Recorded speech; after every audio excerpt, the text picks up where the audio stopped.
Today on episode 67 of the podcast, we will be reviewing The Amateur and episode 8 of Daredevil Born Again. We'll also be giving you the rundown of the top stories of the week, including the Oscars finally adding a stunt category, but it's not going to be coming anytime soon. I'm Brad, he's Josh, and this is We'll Bring the Popcorn.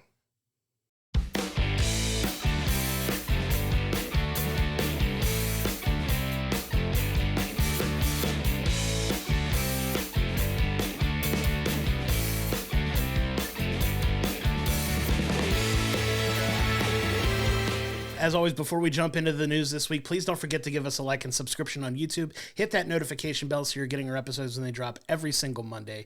If you're listening to us in the audio room, please give us a 5-star review. It really helps elevate the profile of the podcast. And as always, go to willbringthepopcorn.com where you can get all of our archive episodes, our social media information, as well as our merch store so you continue to help supporting the podcast in that way. As always, we can't thank you enough for your continued support. And so we're going to kick the news off this week with the Oscars finally agreeing and saying they're going to add a stunt category. It's going to be Best Stunt Design is what it's going to be called, but it's not happening until, which the wording was a little weird on it. Films released in 2027 will be the first ones eligible for the award, but the Oscars that it'll happen at won't be until the 2028 Oscars, which ends up being the 100th Oscars, but it's just... That's a while away, and I get maybe not announcing it this year because we're already 4.5 months into it. So if you're going to say, well, hey, we're going to give a best stunt category for next year, like, well, I don't think you need extra preparation or anything for it, but it's nice to know that that's going to be there. But you have things like Mission Impossible Final Reckoning and a lot of others that could be potential big stunt winners this year are not going to be eligible for it. We may not ever see a Mission Impossible be up for it because this potentially could be the final one. Yeah, I mean, I'm glad that they're finally getting around to making it a category. It's been one that's been fought for years and has really gotten a lot of push the last several years. I'm glad that they're finally doing it. 2028 seems just kind of like a weird, I don't know if they just feel like it'd be special because it is the 100th Oscars that they're doing it for. I don't get the reason behind pushing it that far out, but at least we're finally getting it. So these people that, work so hard to make these movies look as cool as they do and as believable as they do, and a lot of the, crazy things that these people that do these stunts put their bodies through just to make it look as good as it does, like they're finally getting that recognition. It's going to come in 3 years, and that'll be nice. But I still don't get why they pushed it out that far. Like, this is something you could do. You could do it next year. You could say right now, yeah, okay, like, there's an... It just feels like a goofy thing to push off arbitrarily for 3 years. Like, it's kind of dumb. I'm like, I don't know all the logistics that go into these things, but it feels like something you could have just gone ahead and just said, hey, we're doing it starting next year. And I think everybody would have been just as happy to see it. Yeah, 2026 Oscars, here's the stunt category, done, bam, everything out. But I guess they have to establish exactly what they're going to, like, how they have to review it. So what you're looking for to be able to have the standard, what would be able to get a film nominated for it. I'm sure there's some logistics, but still, it doesn't feel like it should take 3 years to figure that out. Yeah, it just seems like a silly time frame to put on something, but I'm thankful that it's finally coming. It's been a long time. It should have been there all along. Like it's a part of filmmaking. Literally every other part of filmmaking it has an Oscar category. Like everything that goes into making a movie except for stunts. Like it's made no sense that it's never been involved in the Oscars up until now.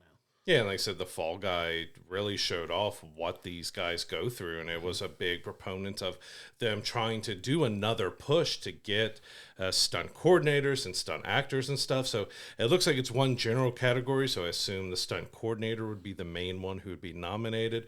Don't know if it'll be shared with any other crew, because you could have a ton of people when it comes to stunts, because you got people setting up the pyrotechnics, the ones actually doing the stunts, the coordinators. There's how many ever actors you have. You could have 30, 40 people, depending on how, like, if it's an Avengers movie, it's going to have 40, 50, 60 stunt actors in it. So, so it looks to me that it's going to probably be the stunt coordinator that gets the main award there, but again, they should, because they put so much of their blood, sweat, and tears into it. Yeah.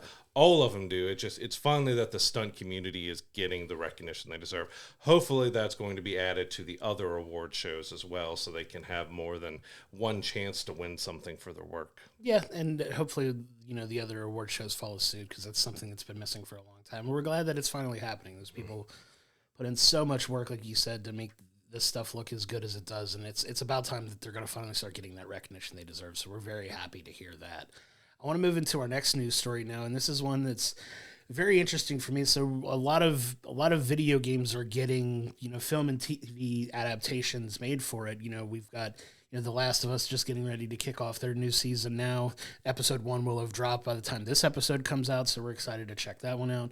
You've got, the Mario Brothers movies, you've got Sonic, but now we've got news that Hideo Kojima has announced that Michael Sarnowski, who directed A Quiet Place, Day One, and Pig, among other films, is actually going to be directing the live adaptation of Death Stranding for A24 Studios. Death Stranding is a really cool, big game, like a big scope of the game, and I'm excited to see where they take that film now that it's getting a live adaptation for it. It's going to be really interesting because, if you know Kojima's work, he doesn't do normal kind of things. Like his stories, his aesthetic, everything, even with the Metal Gear Solid series and everything, the story is wild and crazy and out there. And this one was too. It's basically a horror UPS delivery with a baby attached in a incubator kind of thing. Like it's going to be a strange, wild film, but if they can get it right, and it sounds like they got a director that kind of knows how to do interesting stuff. Nicolas Cage calls Pig one of his favorite movies he's ever done, and he's gotten rave reviews and talks, and that film was very well received for being a little quirky, strange, but extremely good film. And Quiet Place Day One, while you can go back in our archives and see what we thought about it. It was a decent entry. It was filmed well. It was just kind of more of the same story-wise. But I think he's going to be a pretty good guy to take on this game that could be a little difficult to adapt. Yeah, but I'm confident in their ability to kind of take this. A lot of it comes down to casting and script, right, as it always does. But I'm curious to see who they're going to get play the lead in this, because some people have already thrown around some names, and I forget who that was before coming in to record this, but people are already kind of buzzing about who should play the lead in this movie. But it's an exciting one to get made because, like you said, if they nail it, this is a really cool story concept that you can take and make something really interesting out of it. I love the game. I played quite a bit of it when it came out, and I'm excited to see. I never got to finish it though. That's the one thing. That's one game I wish I'd gone back and finished, but it's a really fun game that, if done right, could make for a really fun film, in my opinion. And I think one that if they nail it right, could be really special.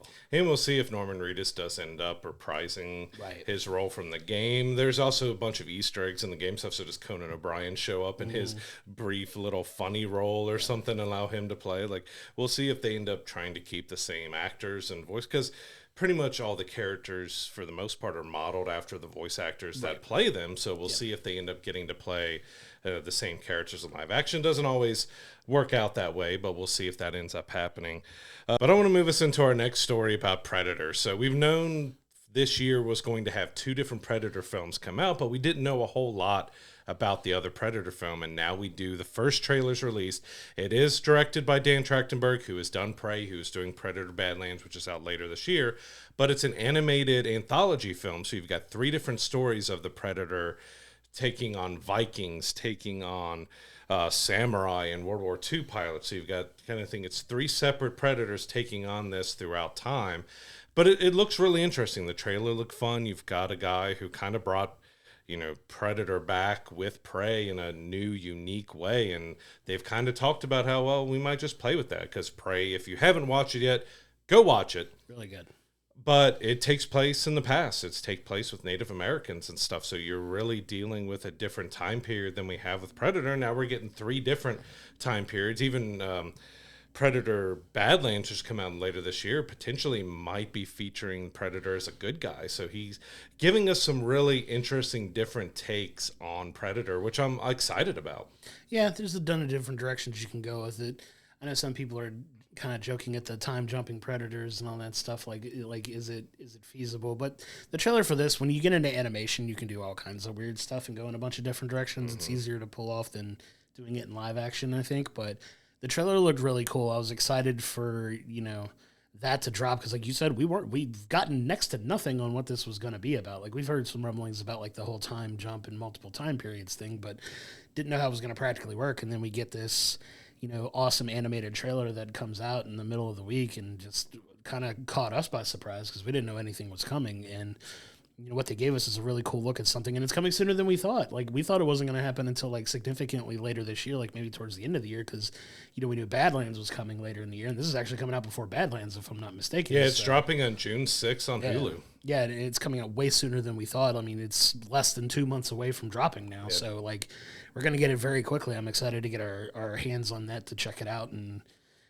see what they do with it. But it looks really interesting. I'm excited to see like where the story goes and how they tell it. Visually, it looks unique and pretty cool and interesting. So I'm excited to check that one out when it finally comes out. Yeah, it's really fun to be able to take this and just kind of do whatever with it. The first Predator that infamously had Jean-Claude Van Damme in a mantis-like alien costume before he balked, and because he wanted his face and everything else to be seen. He didn't want to be covered up in this suit, and then they ended up coming up with the iconic look and bringing in Schwarzenegger and everything else. And then for Predator 2, you went into the city, because that all took place in the jungle, and then they've kind of jumped around with doing Alien versus Predator, and you've done a few other Predators, which have been okay, but feels like a really good, unique way to do Predator. Just jump around in time, show that these aliens have been around for a long time in different time periods, and see just how they can interact with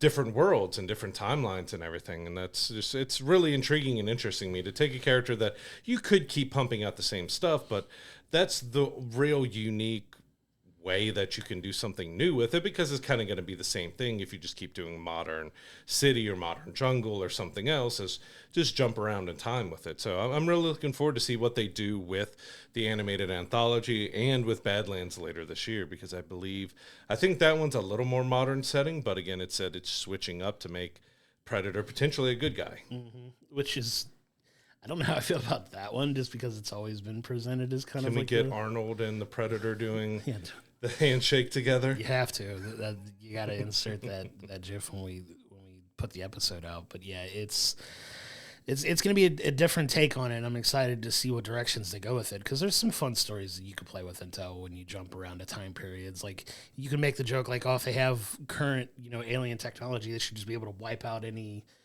old school primitive weaponry that they had back then. But it's going to be fun to see how they play with those stories until the time jumps in a way that makes sense. But I'm excited for those when they come out for sure. But it looks like I want to move now into another story that we keep hearing. It's like the Blade of the DC universe, it feels like at this point. But we got word that the potential development of the next Batman Part 2 with Robert Pattinson, the Matt Reeves Batman movie, is potentially going to be delayed again. And this has been a source of frustration for some people, but this time it feels like it might actually fall on Robert Pattinson and not the people making the movie. Like, there's still rumblings that the script isn't even finished yet, but it was supposed to supposedly start filming as soon as later this year. And it sounds like that may not happen, because it appears that Robert Pattinson might be trying to get the role of the main villain in Dune Messiah, which is an interesting, twist on things that have happened. But if that's the case, that's going to push filming Batman even further out, because he wants to jump into Dune. He's obviously doing the Odyssey right now, but man, you throw him into the Dune franchise, and it could put Batman on the back burner, which is kind of surprising, because that's a film that doesn't normally get put on a back burner for anything. Yeah, because it's been quite a while now since we got the first Batman. Robert Pattinson has joked about, well, when I finally do Part 2, like, I might be like 50 years old by the time we get around to filming it and stuff. But yeah, he's filming the Odyssey, which goes into the summer here, and then Dune Messiah starts in the summer, so he will jump straight from the Odyssey over to Dune, which again, that's just big for him though. I mean, you're going from Christopher Nolan to go over to Denis and doing the third Dune film and being the main villain of that. Like, that could be really spectacular, because he is a fantastic actor. Yeah. He's really proved it. Of course, a lot of people still only want to remember from Twilight, but if you haven't seen what he's done since then, he has put out an impressive resume with The Lighthouse and Mickey 17, and you've had Tenet and everything else. Like, he is a really good actor, so to bring him in that already stacked cast, because we even got some actors that barely showed up in 2 that we know are going to be a part of 3 and play a bigger part of that. There's some huge names with Florence Pugh and everything else you're going to be seeing more of in 3. Like, that's going to be a really Odyssey stacked, then Dune Messiah is going to be stacked, And we don't know exactly how long that's going to take him to film that. So yeah, that could push the Batman to either end of 2025 or not even starting until 2026. So you're looking at least 2027, 2028 before we could potentially see the Batman Part 2, which is disappointing. I really loved it. We love the Penguin series as well. That got the spinoff that gave us a little bit, all right, this will hold you over a little bit. Of course, it didn't have Batman in it, but that world that Matt Reeves created was fantastic, and we want to see more of it. And it does think that we're seeing more and more delays with it. Yeah, I went back and watched, actually just last week, I went back and rewatched the Batman with him in it. And I think I like it more now than I did when I went and saw it. Like, I enjoyed it when I saw it. And, there's some people that have, opinions on it just because he is who he is playing Bruce Wayne. But I really think they nailed the detective part of Batman in that. And I'm excited to see what they do to follow up. But yeah, this feels like this could be delayed because of Robert Pattinson this time and not just people getting it done. Obviously, get the freaking script done and get the movie ready to be made. That way, when he's ready to do it, you could just jump in and go right into it. But yeah, it's going to be interesting to see how they follow that one up because Penguin left us in a pretty cool spot for Batman to reappear again. If you haven't watched Penguin, go out of your way to watch that show. That show's phenomenal. Go back in our archives and check out what we had to say about the show as we were doing our watch along for it. But man, that was such a good show. And, the world that Matt Reeves has created in there is really, really cool and really good. And I'm excited to see where Batman goes, beyond this. Yeah, I guess they got some time to finish the script now if he does end up taking this role in Dune, but still, you have pre-production, you have sets, you have everything else you need to build. So if they are going to get it going in late 2025, early 2026, that's got to be locked in by the summer. It's got to be done so they can start building everything that they need to build. Getting the costumes done. Is he going to have a new suit, new Batmobile, everything like that? There's a lot of stuff that has to be made and put into production. If he hasn't turned in a script yet, they don't know what to build. So, yeah, that's problematic, but hopefully it's because he's taking his time and he's going to get the story right and it's going to be fantastic by the time it comes out. But it also makes you a little leery. Are we going to get the trilogy, or could the Batman Part 2 end up being the last one because it's taken so long? Well, I'm excited for 2030 when we finally get Batman Part 2 and Blade finally made. 2030 is going to be a great year for that. I love that they're...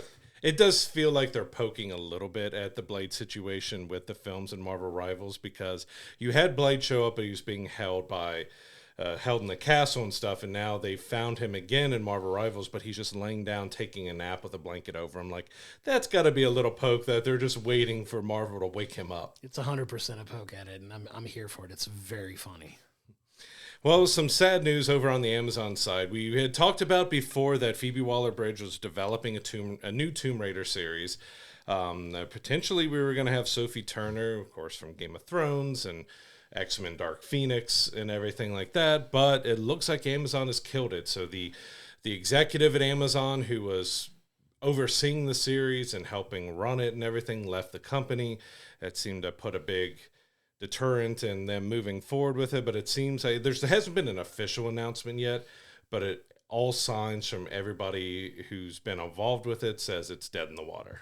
And that's what happens when you have like corporate turnover and stuff like that. You have like people in high positions that may be strongly backing certain projects leave the company for one reason or another, and there's no reason to get into that here. But this is a series that had been in the works for a hot minute. Like, they poured quite a bit of money into putting this together. Tens of millions of dollars already spent. Yeah, just to get it to not happen. Like it's unfortunate, but I was already kind of feeling a certain type of way about Sophie Turner playing the role of Lara Croft. Like, she doesn't feel like a Lara Croft to me. I don't know why, but I would have given it an opportunity to see if it could change my mind and make it work. I love the Tomb Raider games and, have enjoyed most of the stuff that's been put out for it so far as like film and TV and stuff. I know you and I were talking about our love for the Tomb Raider animated series as well that we enjoyed too, that we went back in our archives and check out what we think about that. But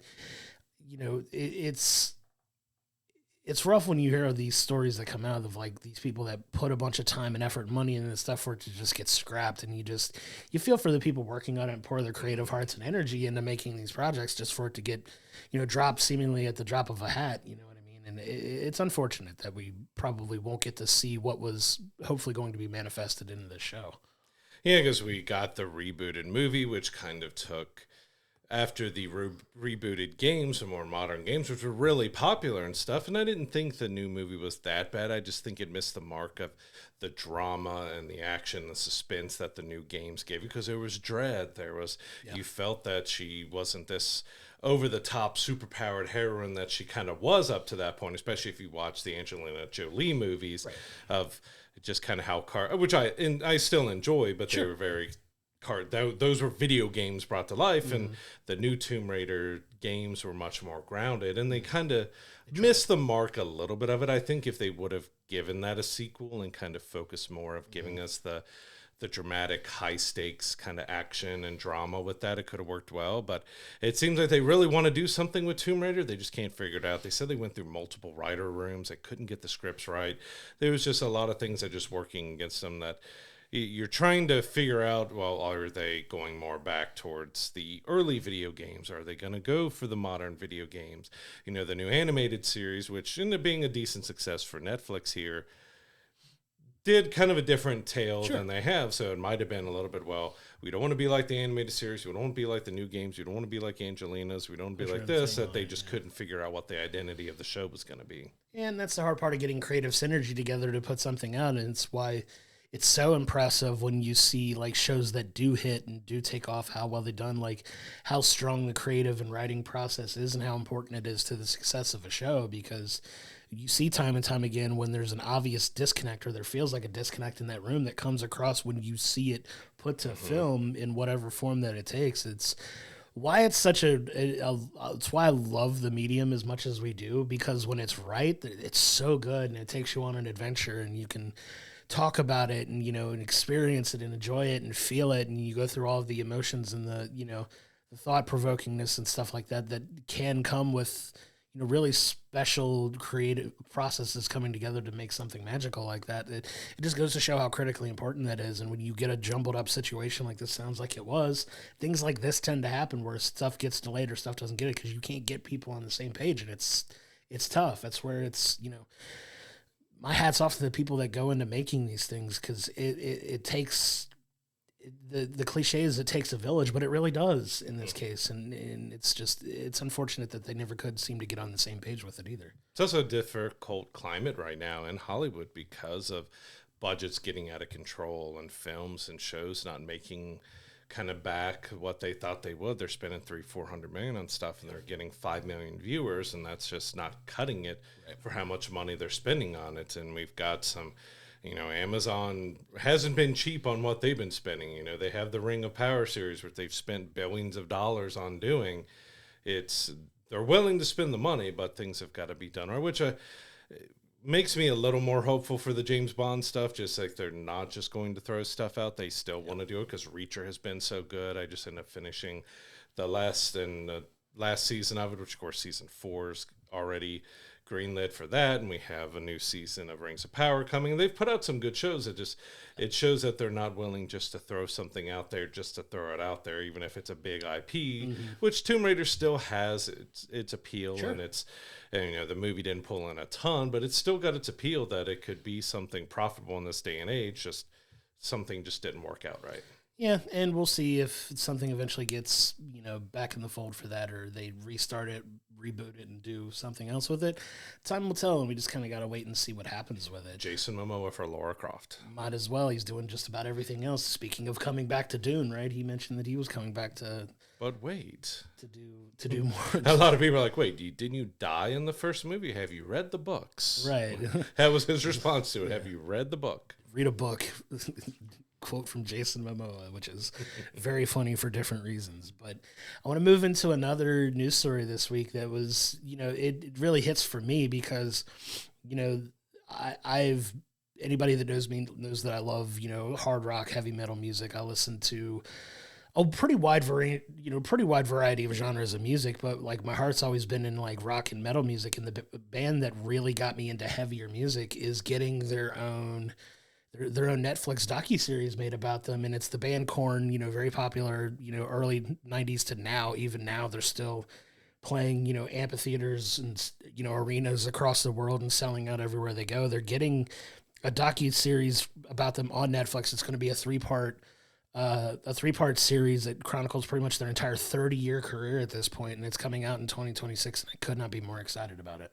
It says it's even going to touch on the dark parts of the drug use and the bad times and everything else. And I hope it goes into like their music videos and stuff like that, and just talking about what went into them, because if you knew Korn and you knew their music videos back in the day, they had some of the most inventive, crazy, just insanely to look at videos that you could put out. Like they really put a lot of production into some of their bigger hits and stuff. So it's going to be really interesting to see what they do. I enjoy Korn as well, but to get a 3-part documentary is kind of crazy. Like if you don't know that much about Korn, you would think, how could there be 3 parts enough to talk about this band? But there's a lot to talk about over the different members and everything they've been through. And like I said, it's a 30-year career, so there's a lot to talk about. Yeah, so you got, a history of drugs, mental issues that comes out very much in their music and their lyrics. Especially Jonathan Davis has been very vocal about his, mental struggles over the years, and, drug use and all the things, how it's affected his personal life and the inner band workings of members leaving and then coming back. And, there's a lot of history to dive into with that band. It's been 30 years. It really helped influence, a modern metal sound that, very much went from, thrash metal and hair metal to, there's a switch to grunge for like darker, broodier music, but then you went a step further and made it heavier with, bands like Korn really revolutionizing that quote unquote new metal sound that you hear. And they were like the defining band for that genre. And it's going to be really exciting to see that series, because there's a lot of history there, and I'm excited to see what directions they go and what's, how deep a dive they go into this band if it's getting a 3-part series for it. And I'm very excited to see that when it comes out.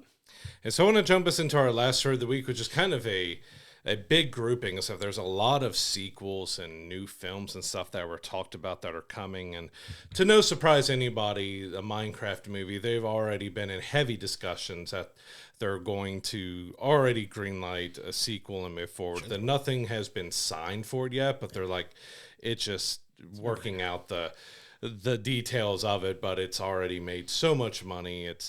And I do disagree slightly with Jared Hess, who came out saying just let the kids have fun in the theaters, because they're destroying the theaters with the popcorns and the drinks and the live chickens and everything else. Because he came out and talked about why are police being called? Well, most theaters anymore have a police presence there. When we go, they're there on opening days, but these kids are destroying it.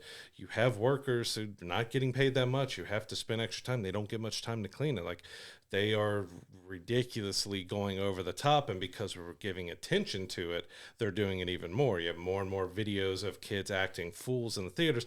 I'm glad they're going to the theater and they're having fun, but we shouldn't really be. I know the reason why he's saying it, because, hey, that's going to put more people watching the movie. Sure. But you got to teach your kids to be respectful. There's several movie theater chains now who have said they're not allowing anybody under 18 years old attend the film without a parent, because of how many problems they've been having with these screenings. And it's mostly teenage boys buying the biggest, gigantic thing of popcorn that they can and just throwing it when it gets to the chicken jockey scene. Which is wild at some of those videos. But yeah, very successful movie, though, at the end of the day. Very commercially successful. It even beat most everybody's prediction on how well the movie would do coming out. Like, we knew it would do very well. It topped Barbie. Like, it beat Barbie. And Barbie was a huge, huge film, huge cultural juggernaut, and it beat it. It's like when you put it in opening weekend conversations of films like Infinity War and Endgame, you're onto something huge, because those are two of the biggest movies of all time. Mm-hmm. And its opening weekend was on par with those films. Like, it came in, just behind those. Like, third highest April opening of all time. Which is crazy to think about, but that's how well this movie did. And I love to see the commercial success of it. You could have a separate conversation about theater etiquette, and we talk about it all the time, the people's lack of decorum in certain movies where they just go and they feel like it's their time to have a conversation. Like, this is a whole other level to that of just, wrecking theaters. And there's having fun, but there is a line. There's having fun, and then there's being a jerk. And then that's just people just going in and being absolute jerks. And that's terrible, but I don't want to go into that too deep either, because that's we could do a whole episode on theater etiquette and things like that, and we can make a whole a whole list of things that how people should act, but that's, that's not our place to talk about here, I guess, necessarily. But good for Minecraft. Like we kind of knew going and seeing it and seeing how packed it was, and the way they teased at the end of the film, the second film that was going to come, and the new characters that could be introduced, and it was a no-brainer that it was going to get a second movie. Yeah, we also have a new Oceans film moving forward, but this one's going to be a prequel set in the past. It will have Margot Robbie and Ryan Gosling in it, so they're reuniting in a different film. It's going to be set during the Grand Prix, the 1962 Grand Prix, and it's about a married couple teaching their kids kind of how to grift rich people. So it could be a lot of fun. I mean, you're getting those two back together. They had a lot of good chemistry in Barbie and everything else. So we'll see how it goes to being an ocean heist film and how that really works out for them. But I'm looking forward to see what they can do with that. That'll be a license to print money for sure. We also have Drew Goddard, who wrote Daredevil, The Martian, Cabin in the Woods, is developing a new Matrix movie. We still are very sparse on the story points to it, what it's going to be about, but this will be the first real Matrix movie that has been done without the Wachowskis. So we're going to see potentially something new. Of course, the fourth film was very mixed among people. Like, it looked good overall, but the story was a little bit like, did we really need to revisit this? So we don't know if this is going to be a reboot or remake, if it's going to take place in a different timeline of it. But we've got someone new taking over the Matrix. Hopefully it is a brand new story in a different time, away from Neo, doing a different story. Like, I think they beat that story to death at this point, in my opinion, but we'll see what direction they go. And you got new people at the helm. We'll see what direction they want to take it in. John Wick wake up and realize that he's been in a simulation the entire time. Why not? But if we could go with something new, that would be preferred. Sure. We also got Beetlejuice 3 is moving forward. So Beetlejuice did extremely well for what they thought. We reviewed it. You can go back and archive see, but it was a fun overall. It had some story elements that just didn't really make sense to it, but hopefully it tightens it up and it makes for a really good third film. But I had fun with the second one, and they're already moving forward with the third. Yeah, I can see that happening. They probably want to make that sooner rather than later, and not the almost 30 years it took between the last one and this one. So it's not surprising that they're making another one. We've heard it about for a while. It's got an animated series. We talked about its next season is premiering. Actually premiered last week. Is Gremlins is getting another feature film. We again don't know many details about it, but it's getting another sequel. So that one was a kind of weird one because it was I loved it, but as a kid, it scared the crap out of me. But it's like a PG movie, but it's basically a kid's horror film, and so we'll see exactly where that goes and how, if they're doing like a modern remake and going to make it darker, if it's going to be more kid friendly. But it's going to be really interesting what they can do with Gremlins. Hopefully, they still stay practical in doing practical puppetry for all the creatures with it. They should. That movie was a lot of fun when we were younger. I've gone back and watched it fairly recently. I think within like the last 6 months, I threw it on. It might have been a little bit before Christmas that I put it on, just because we have the fun what movie is a Christmas movie conversation. But I'm pretty sure I watched it before Christmas. But it doesn't hold up the best, I don't think, but it's still a fun movie, and we'll see where they go with it. I'm not sure what direction they want it. It's going to have to be in a modern update, but we'll see how they apply that to current times. It's another one that took me until I was an adult to realize Howie Mandel was the voice of Gizmo. Gizmo, yeah. It's like, wait, that was Howie? Like, okay. It's crazy. He still does it so well. Oh, yeah. Like, he actually did it fairly recently, and I heard him do an impression. Doing that and Bobby from Bobby's World and doing those impressions still. Crazy how good it still sounds. Because, hey, you could still have Howie come back and be Gizmo and keep that voice the same. I'm sure he would. I'm sure he would do it in a heartbeat, but we'll see what gets made of that for sure.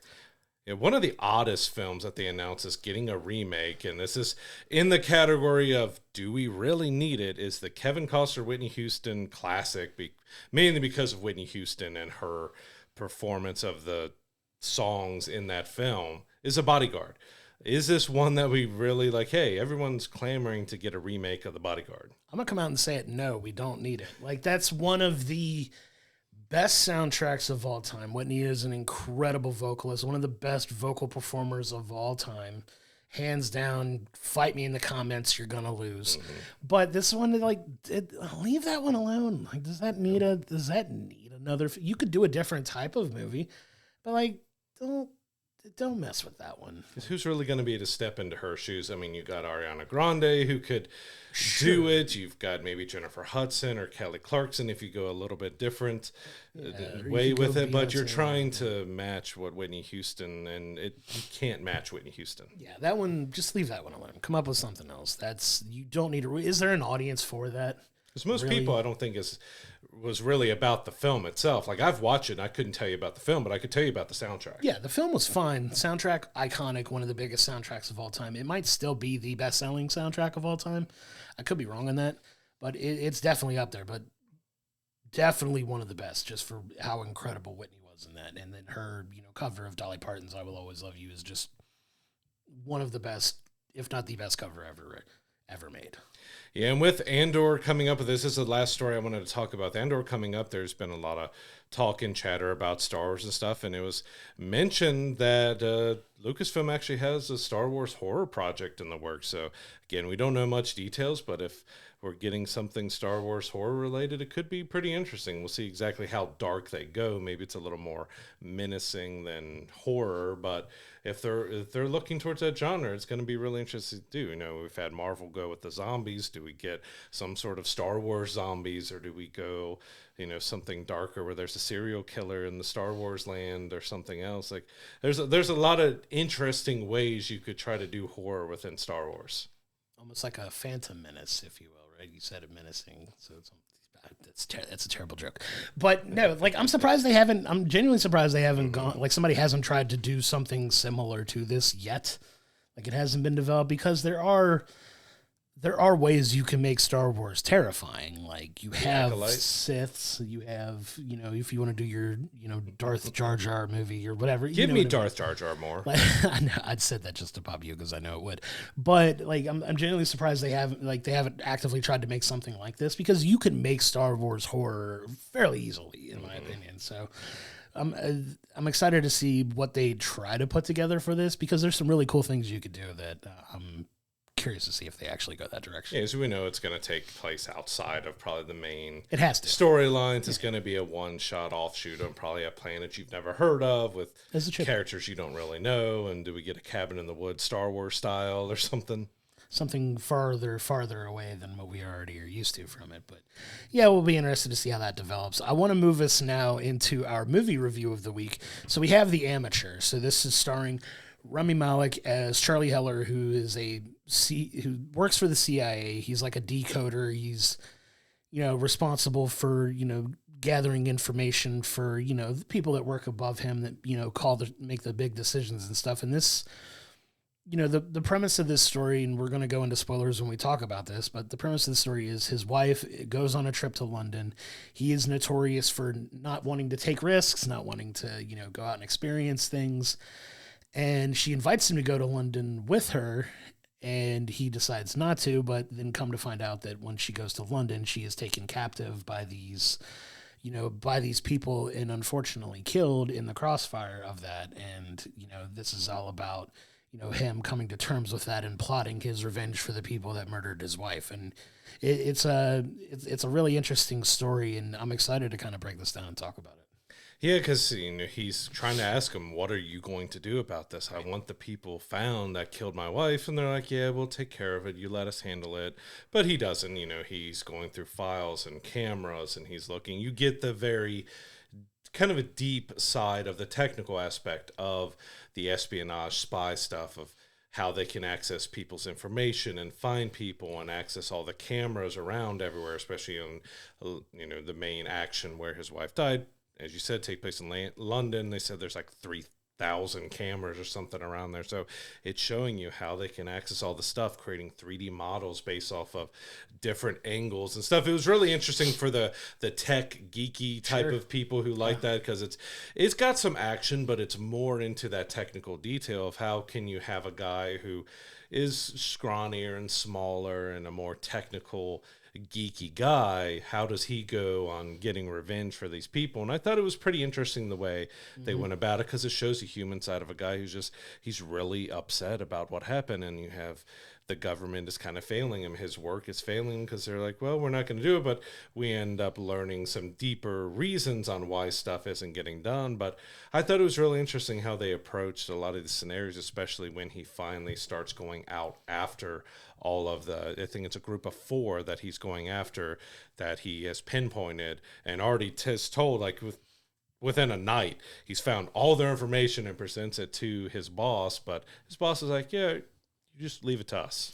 Yeah, one thing I really appreciate that they do in this movie is they don't make Rami Malek into like he's not Jason Statham in The Working Man. Like, he's not this unkillable, unstoppable hero in this. It's very much taking the approach of the practical, nerdy science guy who has no combat training, no like advanced, dark ops special forces training, trying to stop people who are very much like of leagues ahead of him in their ability to, fight and, protect themselves and, and various things like that. And they do it in such a practical way that it's like, it makes sense. Like, they lean heavy into his scientific knowledge and his brain, because he uses his brain to come up with ways to stop these people. And you learn very quickly, like, as challenged as he is physically in terms of fighting, it plays out practically in a way, because like he tries in his mental, rampage brain that he's on he tries to go at somebody and it doesn't work. Like, he can't outfight anybody, so he has to outsmart them. And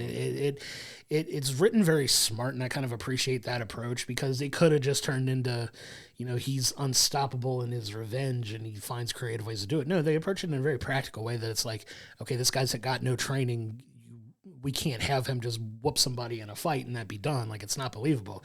And I appreciate that approach. Yeah, because they did a good setup that, Charlie ends up finding out he's got this deep operative that he talks to that gives him information, and they end up giving him a ton of information that showed corruption within the CIA. And he uses that information as blackmail to his bosses to get something done and demands, like, hey, I won't release it if you send me off for training. He also says, I've got a dead man switch and everything else, so I've got to be doing this. And so the CIA is over here trying to search everything to find everything, while he's sent to Lawrence Fishburne's character Henderson at the CIA training ground to learn how to shoot and fight. And of course he is.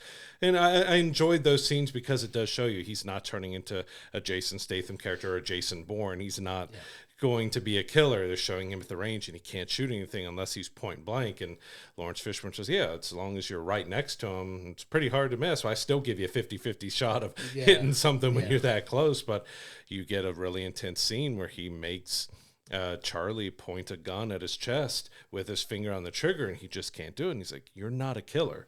Like, no matter how much I train you or try, you're not a guy who's really capable of doing that. But as we learn and as we find out, like, and it really pays off in the end when he has a conversation with the last person that he's gone after, because it shows, like, yeah, you, in your mind, you didn't kill any of these people the way you're setting traps and doing everything else. Is like, you gave them a way out. You gave them a way to run and escape, and they still perish because of it. But in your mind and your heart, that's your way of being able to say, well, I didn't really kill them. They had a chance to escape. They had a chance to live. It just didn't happen, which I appreciated that aspect, because, yeah, you're not taking a guy who is a geeky, nerdy, computer technical guy and turning him into something he's not.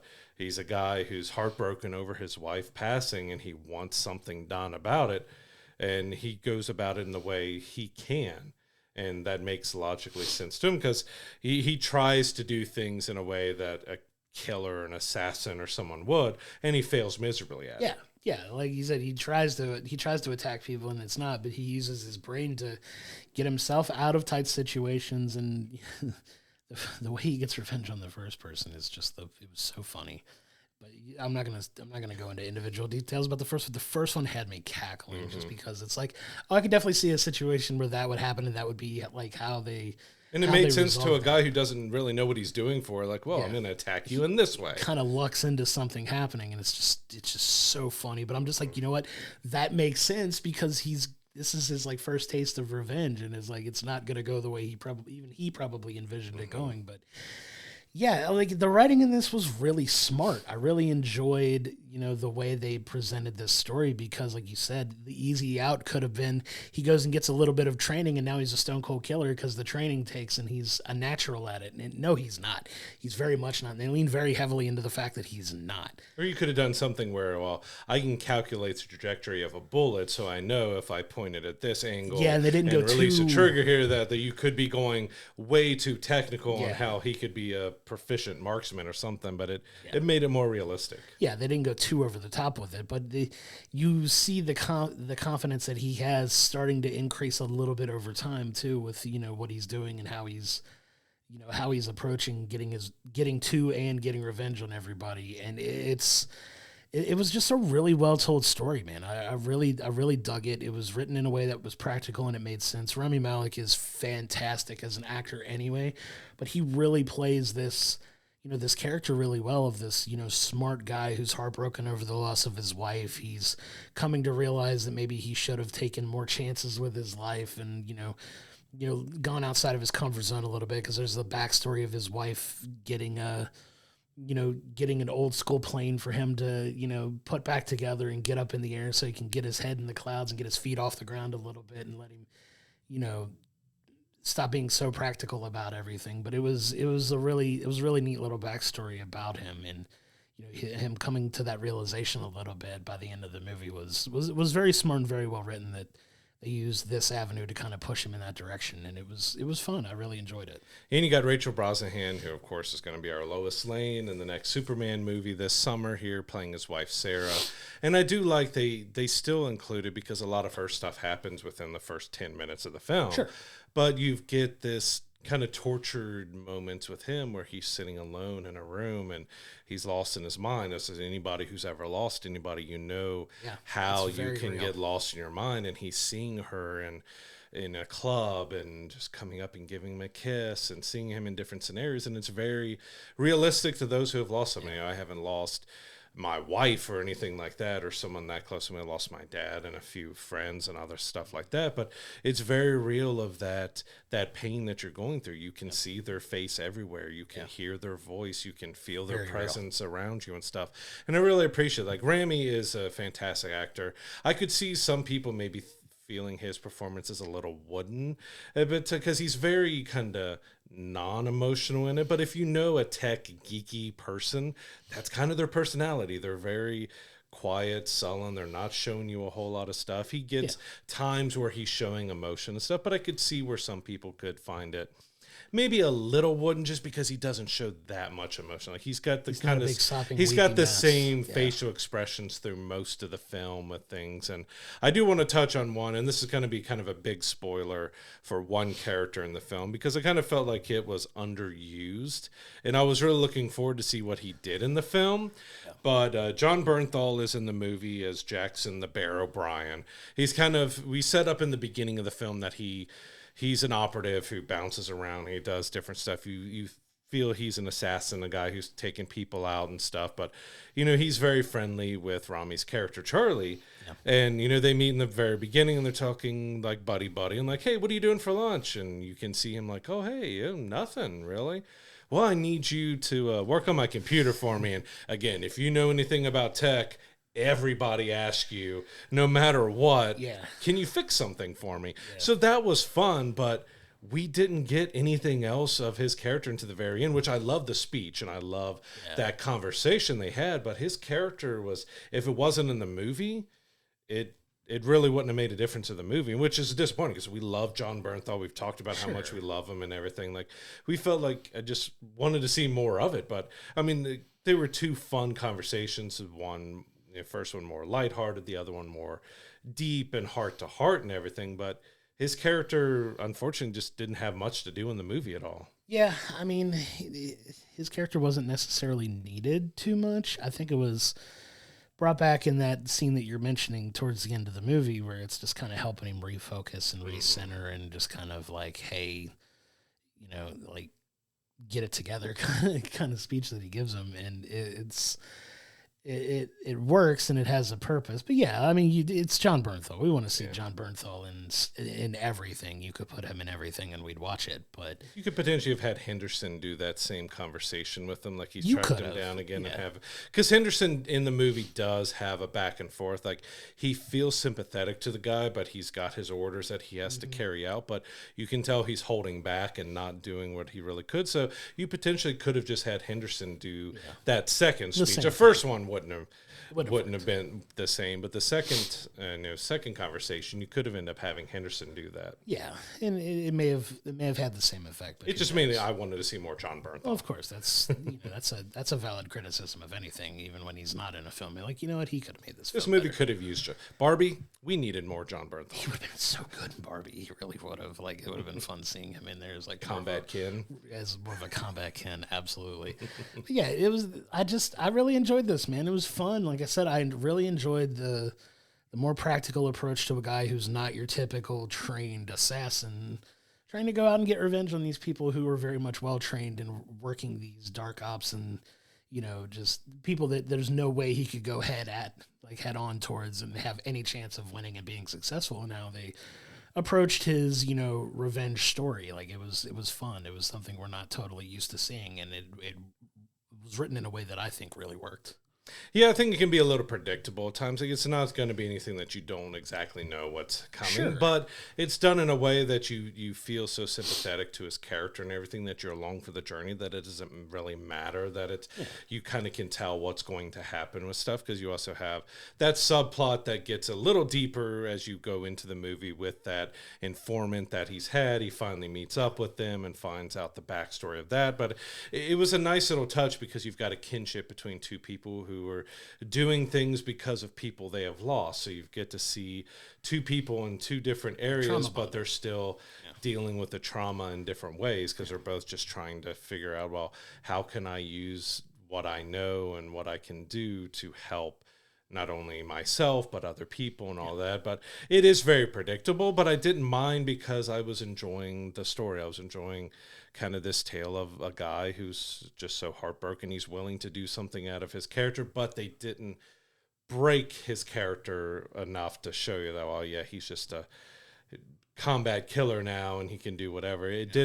All the dispatches that he ends up doing in the film, it makes some sense. And you get to see a little bit darker of him towards the end, but the very last one gives you, okay, this is exactly, everything was plotted and it was calculated and everything was like worked out exactly how I wanted. He got what he needed out of it without fully damaging his soul and everything that he was trying to do. Yeah, and sometimes predictable is not a bad thing.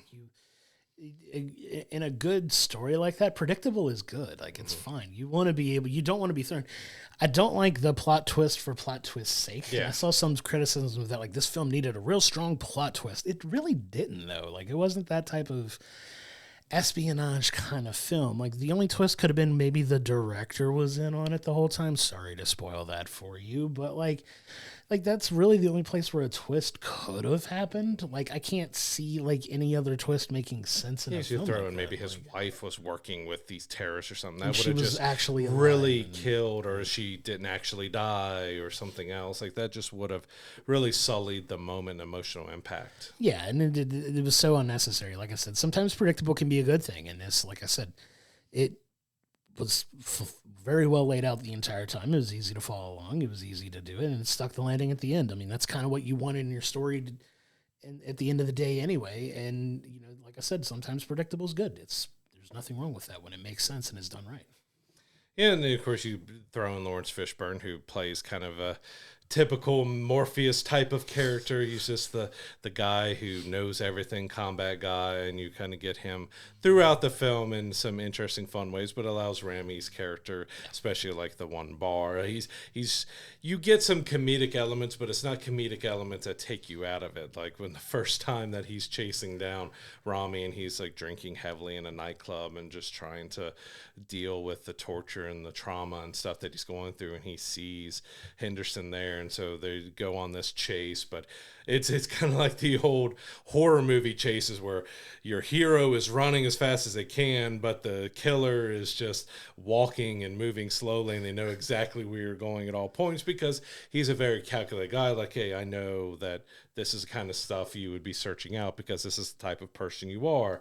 This is a trauma you're going through. This is where I found you at. I know where you're going to be. But, you know, he ends up getting the last laugh. Like, well, you were able to follow me. You were able to find out a lot about me. But did you know about this? Oh, Kaboom. And he runs and gets away. Like, it was comedic, but it felt kind of very smart because it's a guy like, yeah, I don't know what I'm doing, but there are some things I know, so I set a trap. To be dangerous. Yeah, and it's fun though. Because I love that you throw in the whole horror movie thing because it's like it's the classic trope of, you know, killer moves in a straight line. These other people are scrambling. They want it back to it's almost like they circle back to a fixed point, and there's the killer waiting on them. Like they know where they're going to be. It was a really fun little touch, and it feels like, you know, he's walking very slowly. You don't see him panic and move, and then you got Rami running around and making his way back over to here. Well, as he's running around doing this, he's just literally walking. I'll dive in this building. I'll dive down this alley. I'll go here. I'll go here. I'll go here. I'll go here. He won't find me. He just walks right in the door 2 seconds later. Yeah, and there he is after he was running for his life. And one of my favorite tropes in these types of movies is, I like to call it infinite stamina. Infinite stamina button. Like these people who in no practical way or terms could just run for miles and miles and miles. Unlimited ammo and unlimited stamina. It's the fun video game cheat codes that you get in these types of movies where these people could just run and run and run and run and run, and they're never like super out of breath or super tired or need a minute when they get there. It's a really fun trope that I like.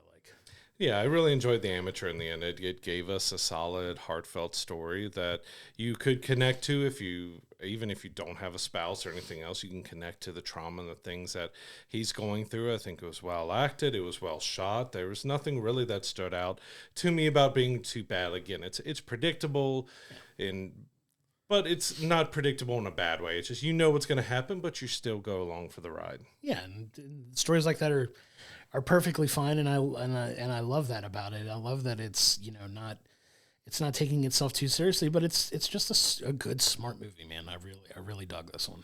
Yeah, man. At the end of the day, you know, The Amateur is this really fun adventure that you go on. It's a smart, well written, you know, revenge story, and I love the fact that they wrote it in such a way that it makes sense that this guy just doesn't become this, you know, cold-blooded, stone-cold assassin. He has to go and find these practical ways to get his revenge.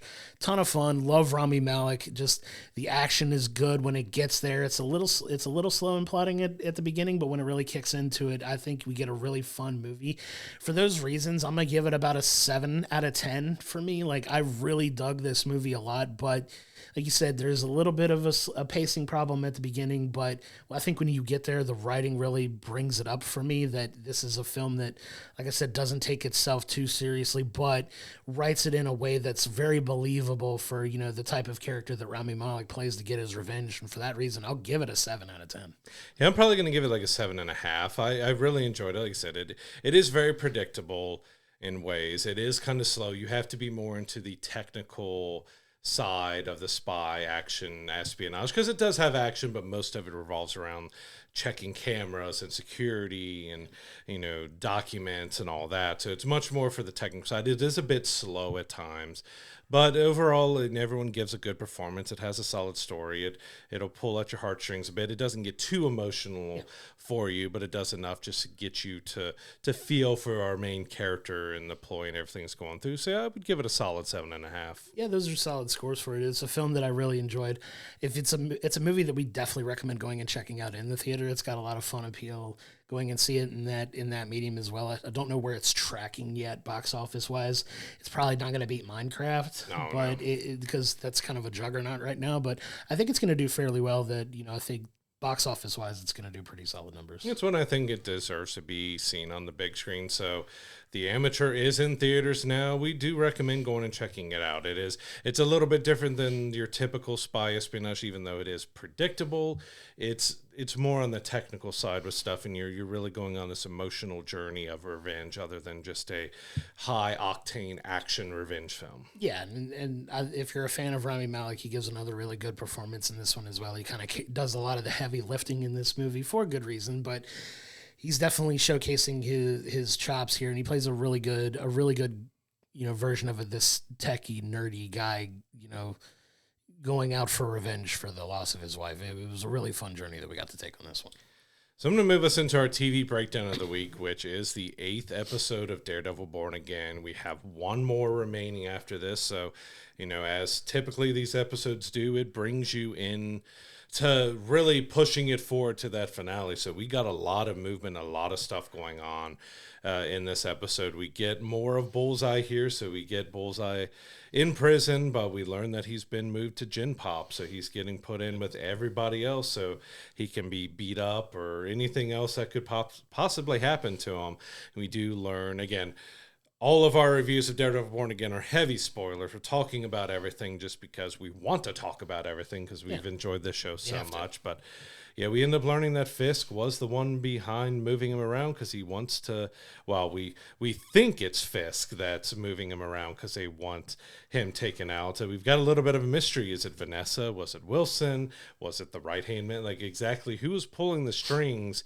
And a lot of this stuff was played here because we potentially learn that Vanessa was part of something else. And, we learn that there's even more corruption even between Vanessa and Wilson, that they're still kind of doing their own thing because Vanessa really questions Wilson on, hey, why did you decide that you were going to kind of ruin the good thing we had? And he's like, not ruin, but evolve. Like transform it, into something new by being mayor. Like, hey, we had a criminal enterprise here. Why did you become mayor? Yeah, we were killing the game. Why did you go bring us even more into the spotlight? And there's the fun dynamic of that playing out. So we jump into this really head first, man. There's no messing around. Like you said, you get the visuals of Bullseye right out the gate, getting moved into general population out of solitary confinement, and his concern about that. He feels like in his mind he should be a free man. Like that'll play out a little bit later when we get to talk about it. But we jump right into Wilson and Vanessa having that conversation. Well, he's taking Vanessa into this building, and you come to find out this is the building where he's been holding Adam for the last several episodes. So Adam is still very much alive. Like, Wilson didn't kill him in their showdown. Like, it was kind of alluded to, like he may have killed him in that fight, but come to find out he's not. He's very much alive, and he is in the same holding cell that he's been in. And, they have... before they jump in, though, we kind of get a little bit of a thread pulled on the mystery that we had at the end of the last episode as to who wasn't... Like, did Wilson and Vanessa work in cahoots on the whole Lucas situation where he goes and shows up, and come to find out they were very much in cahoots about that.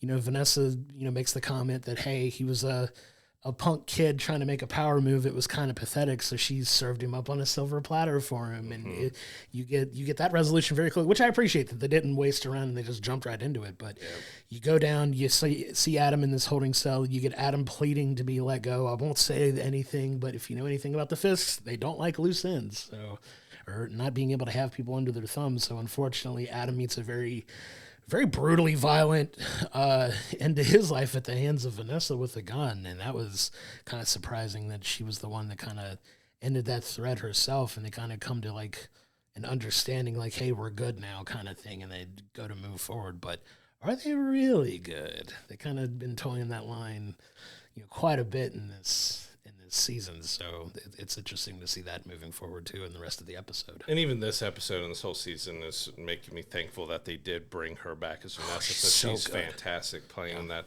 Just seeing the darkness slowly creep out of her, like Fisk is kind of on display. He's a bad guy. You can see when his rage comes out, but Vanessa's always been a very subdued, soft character, and you get to see much more darkness and stuff coming out of her. But we also get a lot with Heather and Matt's relationship in this episode because, their relationship is kind of coming to a point here that they're kind of butting heads. So we get that conversation that, Heather believes she saved herself. Daredevil didn't have anything to do with it. So Matt, of course, is defending Daredevil and all that. And it gets pretty heated until a knock on the door happens, and it's Fisk's right-hand man comes to his apartment to give Heather a letter, and Matt and his spider sense immediately starts seeing, like, how did you know she was here? This is my apartment, not hers. I mean, we may she stays over a lot, but like, how did you know? And that starts off a big argument between them because Matt finally learns that Fisk is a client, and Matt freaks out. He's warning her she cannot have anything to do with the Fisk. She cannot be a part of this, and she this and that, and just goes off on him, and it ends up, which I think was one of the points that really sets Matt over the edge, is that she says Daredevil is no different than Muse, and you can see Matt just like, oh, no, you didn't. Like, Daredevil is a hero. He's saving people. Muse killed people. It's like, they're the same. Yeah, coming from the same type of need for validation. They play real fun. She very much plays heavy into the psychological aspects of things, like heavy into this, the psychic headspace that vigilantes operate in. She feels they all come from the same, the same type of person, the same type of need. It doesn't matter whether you're good or bad, you're kind of all lumped into the same category, which very much, sends Matt into a little bit of a rage. And you really get a heavy dose of Matt spiraling in this episode because he's just all emotionally out of sorts right now. Like, you get his realization that, Bullseye's been moved to general population, which sends him into another freak out, which, you got the falling apart of his relationship right now at home too, still trying to balance his, professional life, where he goes into the office where they have this all hands meeting called in, and he berates a client that, he knows is ripping people off, but he gives this really impassioned speech to Kirsten, like when they have a sidebar conversation where he's a little bit exasperated by the work that he's doing as Matt Murdock as opposed to doing as Daredevil. So you're kind of seeing that swing really hard back into leaning into Daredevil fully, where he's like, this work that I'm doing as a lawyer, is it even mattering? It was a really powerful, like, it's a conversation, but it's more like a monologue that he's giving, where he's saying, hey, like, we defend, this person and this person, like, we defended White Tiger and he still wound up dead. Like, we're defending this guy and he's ripping off teachers. Like, is this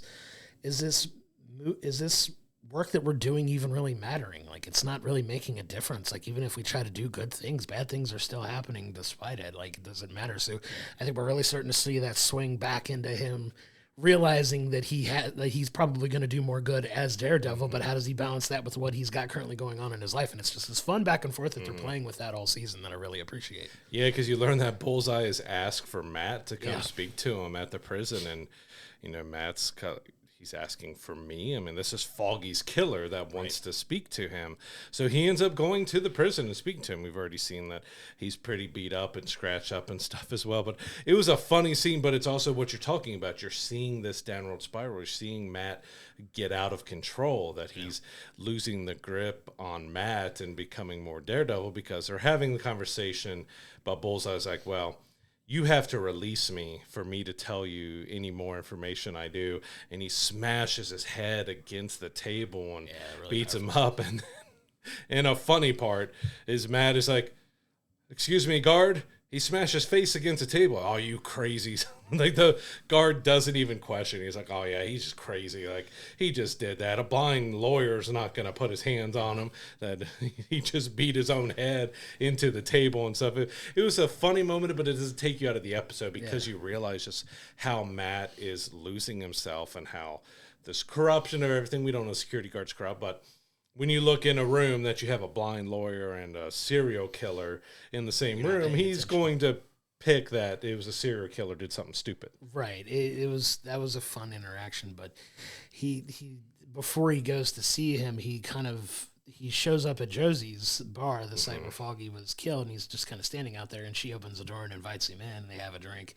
Yeah, we learned that hasn't been open since Foggy passed away. Right, and she makes a comment about don't even know if the neighborhood wants it to be open at that point, but they share a drink. Cherry shows up. They have a conversation, and Matt kind of comes to this realization that he feels that, Foggy's death may have actually been premeditated, and it wasn't just an accidental thing that happened because they were trying to get to him. Like, they were trying to get to Foggy. Like, they knew Foggy was going to win this case, that he was kind of celebrating a little prematurely that he was going to win, that he was confident he was going to win, and he winds up, being killed in that first episode. And that just sets him off even more, that he goes to talk, and that's what he's hoping to get out of this conversation with Bullseye, that leads to him trying to ask to get Matt to let him out so he'll tell him what happens. And, Matt's like, yeah, that's not going to happen. But yeah, and he gets all that from because Josie says Foggy ordered a certain drink. He's like, that's not Foggy's drink. I'm like, I know what my regulars order. Yeah. That's what he ordered. And then that put that light bulb. He was celebrating early. He knew he was going to win that case. Yeah. So someone was trying to put a stop to it. And so that starts unraveling things. And going back to Matt and Heather, that envelope that she was given by Fisk's right-hand man was inviting her to the black and white ball. And, Heather, after they're kind of done with their argument and Matt's trying to leave because he's got the all hands to go to, she's like, are you going to come to it with me? Like, I wasn't invited. And she's all snarkily is like, and guest. I go, yeah, sure, I'll go. But you get to see more, like when the ball finally happens, and the ball is kind of the last big scene of this episode, is that, she's definitely still very emotional when she's there, and she's calling Matt and not getting a hold of him because he's there with Bullseye and doing all this other stuff, but she thinks he stood her up, because we're seeing that relationship start to crumble a little bit, and we get kind of a big moment between them here at the end at the ball, because when he finally does show up, he doesn't confess who he is, but he confesses like, Fisk is a very dangerous man. You cannot have anything to do with him.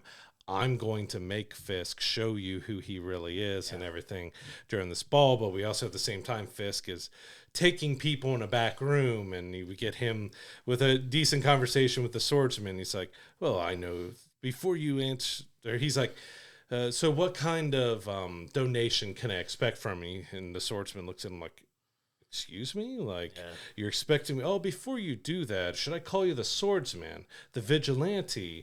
And kind of is blackmailing everybody who goes in that back room to give him some money. And you get some interesting scenes there with the swordsman, because he's also talking to, a widow or a woman about her husband. And, some interesting. It's going to be interesting to see what he actually has to do with this series, if he's just a cameo to tie more stuff in, or if he's going to play a bigger part of maybe helping Matt and the Punisher in the next episode, or if we're actually going to see him as the swordsman, because you really haven't seen between Hawkeye and here. We saw one little clip of him in like a fencing, everything else, but you haven't really seen him as the vigilante swordsman yet. That's going to be really interesting if he actually is going to end up being the vigilante, and we start seeing vigilantes come out again because of everything that ends up happening here at this ball. I have a feeling we're going down that path, because there's a whole lot of stuff that we haven't seen yet and expecting to see, and there's only one more episode left in the season, and I think that's where the whole hype about episode 9 has been. Like, it's supposed to be the craziest episode of the season, and you're supposed to get a lot of wild stuff in it, and I just have a feeling you're going to see these vigilantes kind of coming together to stop this anti-vigilante task force who's already running roughshod over the city and beating up citizens and doing like all kinds of. We get that going a bit deeper in this episode. You got a deeper dive into that here, where people are starting to file lawsuits, and Wilson, who is very much at the peak of his confidence and his bravado at this point, because he's getting warned about certain things and he's just ignoring it, like, oh, they dove deep into this. This was LaGuardia's desk that I was sitting at, that I was obsessed with a few episodes ago, that they call back to. And he's just at his peak, like I said, peak confidence, peak bravado here, because peak cockiness. He feels that, he's untouchable now. Like, he's the mayor of the city. Like, he could do literally anything he wants and call it the law because he's been appointed to do so, kind of thing. And it's really like getting out of control here at this point, to where he's strong-arming, the wealthy, and, has his own private task force who is going and just doing literally whatever he needs them to do. And that task force is security for this ball that he's hosting. Right. And it's a big deal. You get some of the other undertone threads. He's promoted Daniel to Minister of Communications, and leading up that stuff, and you get a fun back and forth between him and BB, who shows up at the party as well, who's kind of off doing her own thing. Like, she's acquiesced a little bit to have stuff put out that was corroborating what Fisk was saying about the task force, but while at the same time she's investigating the task force. And there's some fun story threads that I think are going to be pushed into season 2. I think that they're going to kind of deal with, if I could predict a little bit ahead. But the last few minutes of this episode are really heavy in this ball scene where you get, Matt finally showing up and, having this conversation with Heather before the end of the episode. Yeah, because we end up going back to Bullseye, who, after having his head smashed and everything, is sent to the doctor, to the ward, to get stitched up and stuff, and they get him all stitched up, and the guard comes over to release him, but Bullseye attacks him, and he's breaking off one of his own teeth and using it as a projectile because he's Bullseye. He can use pretty much anything as a projectile to take people out, and he takes out the guard, he takes out the doctor, and he ends up escaping in a police uniform and a guard uniform.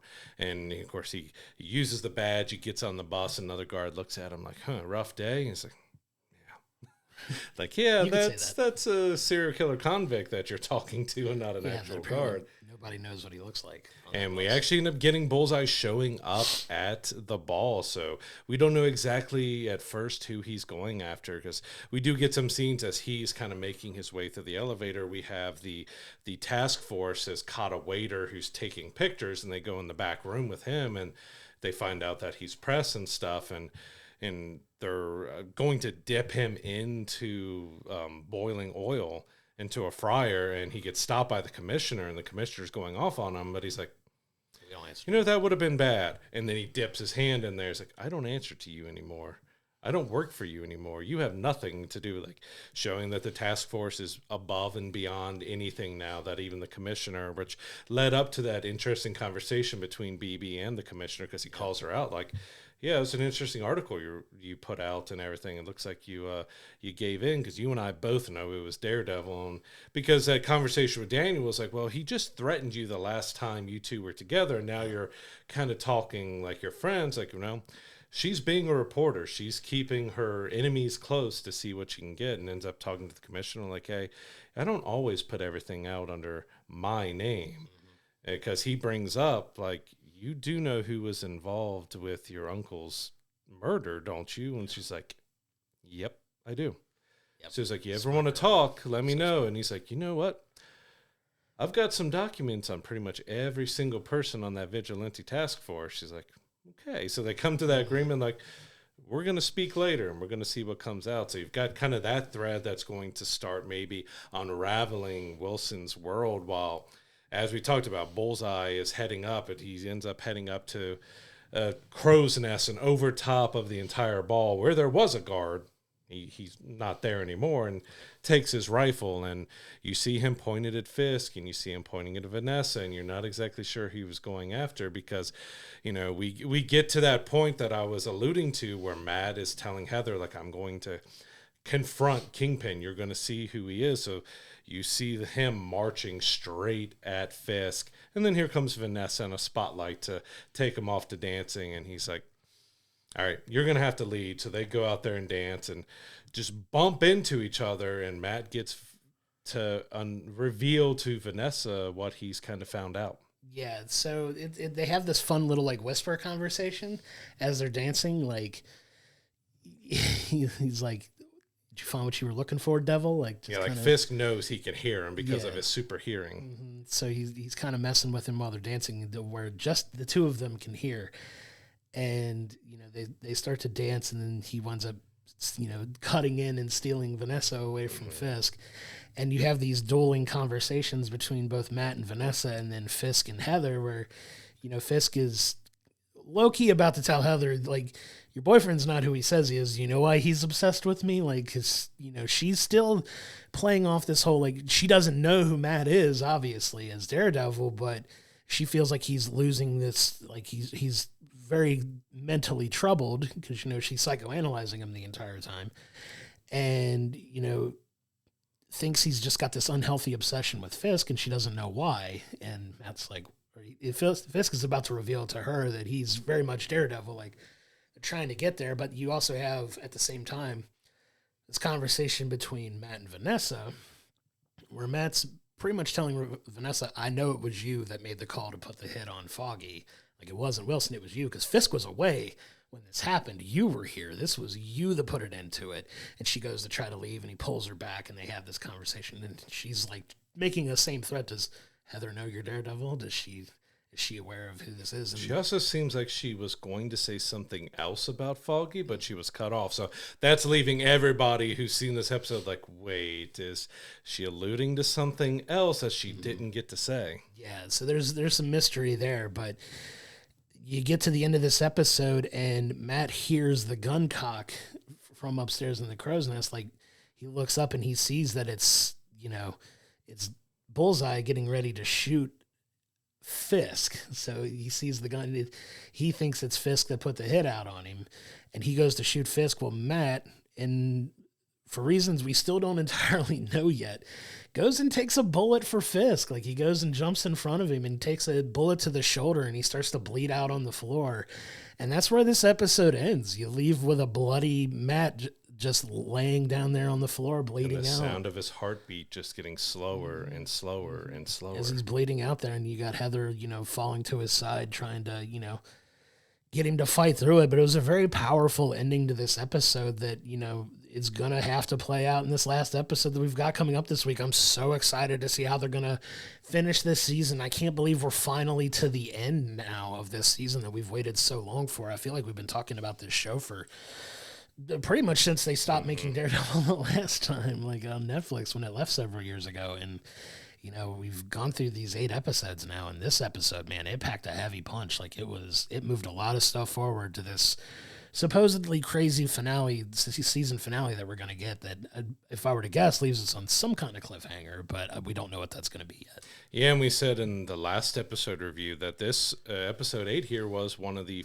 pretty much the first episode that the new creative team did all on their own. Like, this was separate from anything. I think they worked on episode 1 as well, but 8 and 9 were the first ones that were fully under them. And it kind of showed it did have a little bit of a different feel to it. You saw them going through and trying to conclude and wrap up a lot of stuff that was done before so they can move it forward in a different way. But yeah, you've got a lot to wrap up in 9 because we do know that we see the Punisher again. That's already been shown off everywhere else. We know things are coming to a point where Matt's as Daredevil, his and Heather's relationship is on the edge here. We got to see what's going there. We've got Vanessa and Fisk. They seem like they've reconnected. Fisk had a line in this episode, like, if I cannot be with you, I cannot be.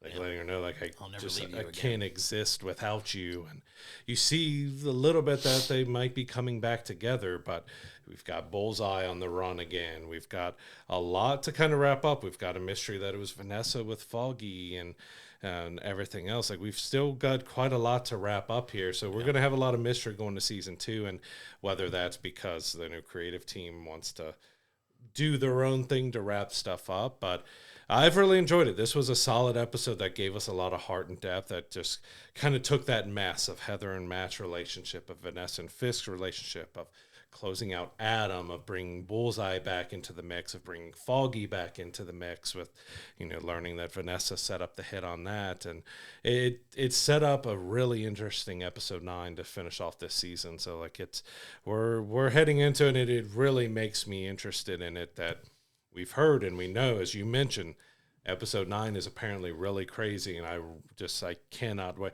This is where the weekly episode gets you like, all right, we already know episode 9 is going to be crazy. Can I have it already, please? I want to watch it. I don't want the season to be over, but I want to see how crazy it is.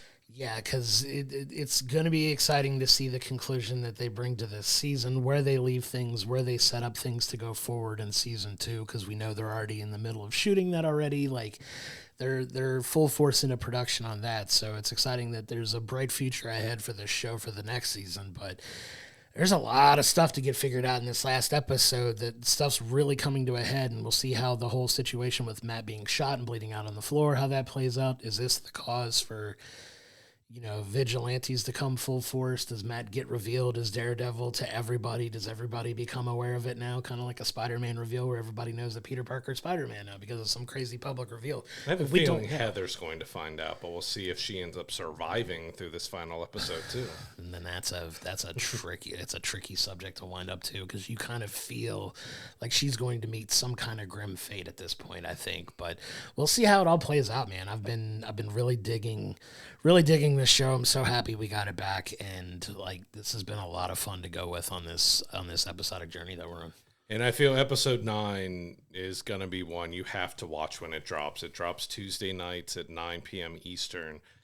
You're going to have to watch it when it comes out, because I feel like if it is as crazy as the reviewers that have got early access to it have said, it's going to be talked about and it's going to be out there that you got to watch it when it drops. But the first 8 episodes of Daredevil Born Again are on Disney Plus to watch now. The finale will drop this upcoming Tuesday at 9 p.m. You better turn in right when it debuts if you don't want anything spoiled for you, because, as we've heard, it's going to be a crazy one. Yeah, the buzz around it is very strong, and it's going to be very spoiler heavy. Like as soon as that drops, and probably the next day, you'll start seeing like all kinds of crazy stuff about it. So if you're one of those that doesn't watch it when it drops and you wait a day or two, it's probably best to avoid social media to avoid having that spoiled for you, for sure. Yeah, but it's crazy. We're already here, the end of season 1 of Daredevil Born Again, after what it was just the 10th anniversary of the first season of Daredevil on Netflix was just the other day. It's crazy. And now we've got it back again, and we're we're 1 episode away from wrapping up the season. I'm so happy for that. I'm excited to get our eyes on that episode as well. So another reminder for folks, we mentioned it in our last episode, but if you go to willbringthepopcorn.com/giveaway, you could be entered for an opportunity to win one of these prizes that are sitting in front of us here. We have 2 $25 Gold Star gift cards, thanks to our friends at GoldStar for hooking us up with that. We also have 2 bottles of Mike's Hot Honey, thanks to the people at Mike's Hot Honey for the hookup on that. We've got a bottle of their regular and their extra hot honey. Fantastic products. We love them. We use them ourselves. And, go to willbringthepopcorn.com/giveaway for your opportunity to enter. No purchase is required, but enter in, get a chance to win some of these cool prizes. We're excited to give them away. This will run through the May 3rd. We'll announce the 4 winners on our episode that follows that. So make sure you get in there and get entered to win. And maybe if it does well enough, we'll throw in some extra prizes. I've got some extra goodies that I've picked out and that we've picked out to put in here. So you might be getting a little bit more than what we show here, but we want to leave a little fun and extra surprise. We are able to grab some memorabilia and other stuff from different films and toss it in for you. But make sure you enter to win, and you've got the rest of this month to enter. Always happy to give stuff away. This is a ton of fun. We enjoy doing this a lot. Everybody seems to like the extra stuff that we throw in when they win. So get in there, get your entries in, and we'll have that winner announced on May 5th. And so coming up this week is a movie that we have been waiting for a while now. This, outside of Fantastic Four and Superman and some of our bigger comic book tentpole movies, along with the Mission Impossible Final Reckoning, Sinners has been one that we've been waiting for since we've heard. It's Ryan Coogler, Michael B. Jordan, Haley Steinfeld, this period vampire piece. It's finally coming out. It's already getting huge buzz. We cannot wait to see it. We've been... as soon as we heard Ryan Coogler's doing a vampire film, we're like, all right, we're in. Yeah, excited. The trailers for it look phenomenal. Excited to check that one out and review it next week. This is a big week for On Demand. So on April 11th, we have the Alto Nights, which is the mob film that we feels like it came out last week, and it's already coming out on digital. Robert De Niro playing a dual role in it. You'd think would get some people in it, but not many people turn out. We haven't got a chance to go see it in theaters yet. And we talk of this problem, there's so much stuff that's coming out in theaters that you have so many things kind of being shoved in, and this kind of felt one that was, you've got Minecraft and you've got so many other big movies are coming out, and you've kind of putting these films in there. It's hard for people to get out and see them if they're maybe going to go see those big tentpoles first, and then they'll go see the smaller independent films later, because there's more risk of spoilers and everything else coming out of those big tentpole films. Right. But you're just not getting enough time in theaters. If you wanted to go maybe check out a cheap Tuesday day to go check out some of these smaller films that you didn't get a chance to check out, well, like Alto Nights, it's already out on demand for purchase and buying. So a lot of people are like, well, it's already out here, then how much longer till streaming before I can just watch it for free, or not free, but already what I pay? Yeah, it's we've beaten that topic to death, I think, at this point, just because, we feel so impassionate about it. But yeah, this is one that we wish we could have gotten to see, but we didn't get a close enough showing to us to really make it out to go see it. But that's a larger problem with some of the smaller, less tentpole heavy films that get a chance to come out. They get a little bit more of a limited release, so not every movie theater chain gets access to it. And there's an audience that could potentially miss out on a film like this because they don't even get the opportunity to see it in the theater, to have the option to pick it. So, I mean, it's It's tough, man. I mean, you get a big star like Robert De Niro, who's widely considered one of the best actors of all time, and it's a film that unfortunately didn't do as well as people thought it would. Yeah, or you just can't make. Maybe it only had. I think the Alternites may only had a couple show times, and one may have been when you're not off work yet, and the other's like 10 o'clock at night. Like, well, do I really want to go see a mob film at 10 o'clock at night? You don't have a whole lot of options on when you could see it. But yeah, that's one we're looking forward to checking out. But it's already on demand, and April 15th is a big drop day here. So we have Captain America: Brave New World. Go back in our archives to see our review of that. That's been a controversial Marvel film, very mixed among everybody. It is out on digital for purchase. We also have The Day the Earth Blew Up, a Looney Tunes film. Again, that was, along with Alto Nights, came out when we were just really busy with, I had stuff with the family, and we had a bunch of other movies. It's one like we want to support in the theaters, but it was one also, I think it didn't show up in our theater until after the release date. That we didn't see it on release day, but it came out a little bit after, but only had a couple showings that we couldn't make it to. Yeah, and it was a very, very short, limited run in the theaters, but one I'm excited to check out when it drops finally. But it's another one we wish we could have supported, man. It just didn't get the opportunity to, but now it's on demand, so we'll get to see it that way. As we got Ketchup Entertainment, who put that out, is the one that saved the Acme versus Coyote movie and is going to release that in 2026. So if maybe on demand, we can get that one to be seen very well if people want to see the Looney Tunes still be made, because after Acme and Coyote, it could be the last thing that we see of the Looney Tunes. For a long time, it could be, until somebody decides to revive it again. Hey, we also have A Working Man. Again, go back in our archive, see what we thought about that. And The Woman in the Yard, the horror film that, again, another one we wanted to check out, but we didn't get a chance because all of these, other than Captain America: Brave New World, which has actually had a longer run in theaters than most, as you expect from a Marvel film, even though it didn't do as well financially as they expected to do, even with that longer run. A lot of these were put out around at the same time and already hitting on demand within that 18-day window. Yeah, really short theater run, but definitely one worth checking out that we're excited to do it. But that's going to do it for this week's episode. Once again, we can't thank you enough for continued support. Go to WillBringThePopcorn.com for all our information. Go to WillBringThePopcorn.com/giveaway to enter into our merch giveaway here for these prizes you see before you. But coming up next week, we are going to be reviewing the Michael B. Jordan film Sinners. Very excited to check that one out. We also got a really cool opportunity to go to an extra advanced screening of the new Ben Affleck, John Bernthal film, The Accountant 2. So we are going to be seeing that early and bringing you an early review for that. It doesn't normally drop until the following week, but we're getting extra early access to it. We're going to be reviewing that too. And of course, we will be reviewing the season finale, episode 9 of Daredevil Born Again. So excited to check that episode out and talk about it. The exciting season finale that's hopefully going to have the world talking. We're excited to talk about that one as well. But until next week, I'm Josh, he's Brad, and we'll see you then.